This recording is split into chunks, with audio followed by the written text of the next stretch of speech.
মা, তুমি এভাবে হেঁটে হেঁটে তাড়াহুড়ো করে কোথায় যাচ্ছ?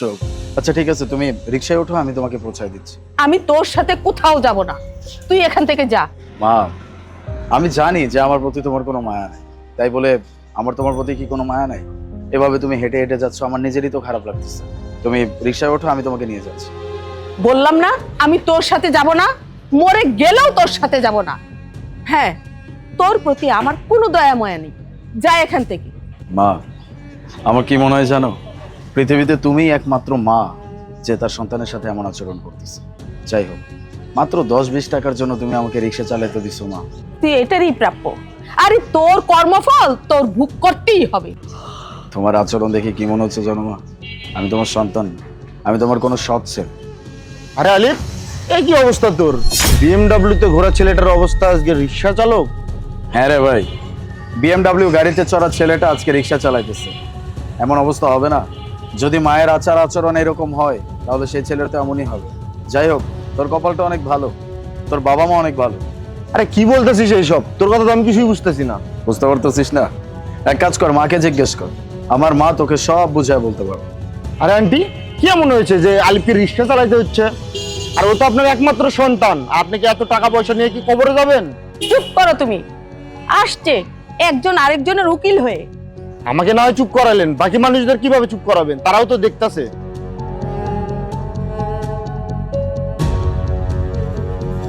না রে ভাই, তুই কষ্ট পাস না। এখনকার যুগের মায়ের মন পাথর হয়ে গেছে। এখনকার মায়ের ভালোবাসা দেখা যায় শুধু বই পুস্তকে, বাস্তবে আর নেই।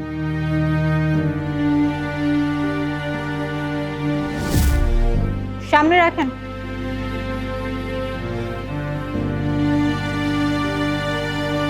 ভাড়া কত হয়েছে? 80 টাকা ম্যাডাম। এই যে। ম্যাডাম, এখানে তো আপনি 50 টাকা দিচ্ছেন, আরো 30 টাকা দেন। শোন, যেখান থেকে আসছি না ওখান থেকে এখানকার ভাড়া না 50 টাকাই। ম্যাডাম, আপনি এটা কি বলতেছেন? আমি এত কষ্ট করে এই রোদের ভিতরে, গরমের ভিতরে আপনাকে এত দূর পর্যন্ত নিয়ে আসলাম, আপনি আমার কষ্টের টাকাটা আমাকে দিবেন না? এটা তো আমার কষ্টের টাকা। কি লাগবে নাকি আরো দিব? যে টাকা দিছি এই টাকা রাখ, যদি বেশি কথা বলিস না এই টাকাটা কিন্তু নিয়ে চলে যাব।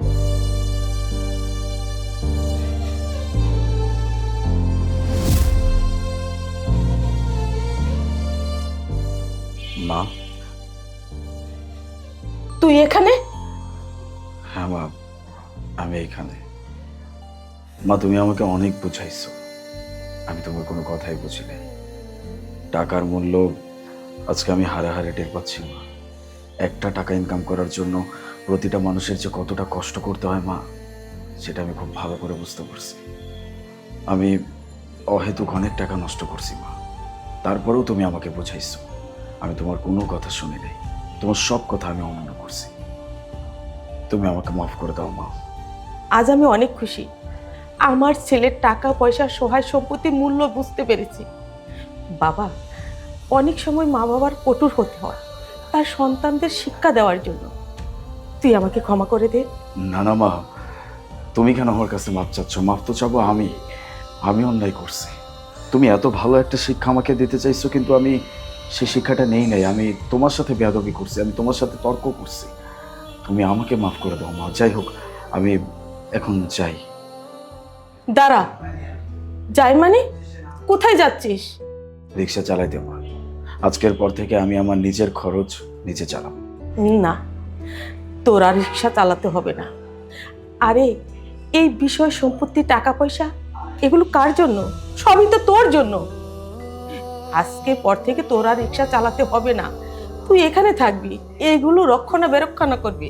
লাভ ইউ মা।